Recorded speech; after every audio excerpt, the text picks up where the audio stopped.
বগৰীবাৰী আৰক্ষী থানাত উত্তপ্ত পৰিস্থিতি নিয়ন্ত্ৰণৰ বাবে আৰক্ষীৰ লাঠি চাৰ্জ, শূন্যলৈ গুলীচালনা।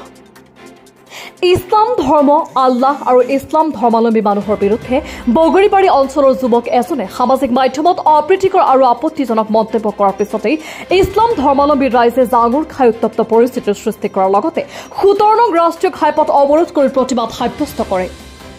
ইছলাম ধৰ্মৰ বিৰুদ্ধে আপত্তিজনক মন্তব্য কৰা যুৱকজনক যেতিয়ালৈকে আটক নকৰিব তেতিয়ালৈকে ৰাষ্ট্ৰীয় ঘাইপথ অৱৰোধ কৰি যাব বুলি প্ৰতিবাদকাৰীয়ে জানিব দিয়ে।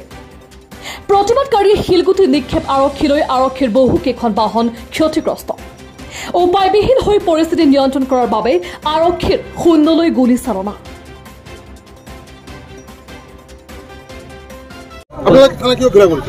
থানায় ঘেরাও করার উদ্দেশ্য এটাই যে আজি বড় দুঃখজনক কথা যে আজি বগরিবাড়ির এজন হিন্দু লড়াই আমার উপরলাক মানে আল্লাহর নামত এটা বহুত বড় এটা বদনাম করেছে আর আমার মুসলিম মানুষক কাটিব, কাটি এটা এটা করে ফেলাই দিব।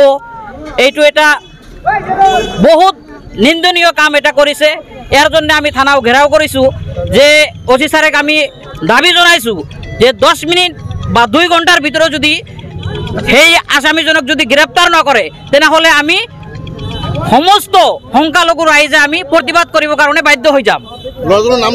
লড়াজনের নাম আমি শুনা মতে নারায়ণ পাল, তার দেউতাকর নাম আৰু নিমন বুলি আমি শুনা পাইছো আৰু শুনা মতে নিমন, তার দেউতাকর নাম নারায়ণ পাল। বগরিবাড়ির লড়া হয়, কালীবাড়ি মন্দিরের ওচরতে তার ঘর।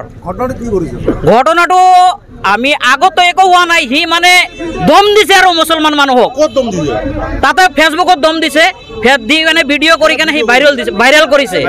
আৰু এইটো আমি অতি সোনকালে যদি এই বগৰিবাড়ি আৰক্ষী যদি ইয়াৰ পদক্ষেপ যদি নলয় তেনেহলে আমি পৰিস্থিতি বাধ্য হম, আন্দোলন কৰিব বাধ্য হম, বা যত গলে আমি ইয়াৰ ন্যায় পাম সেইটোৰ কাৰণে আমি আমি হকুৱাই দিছো।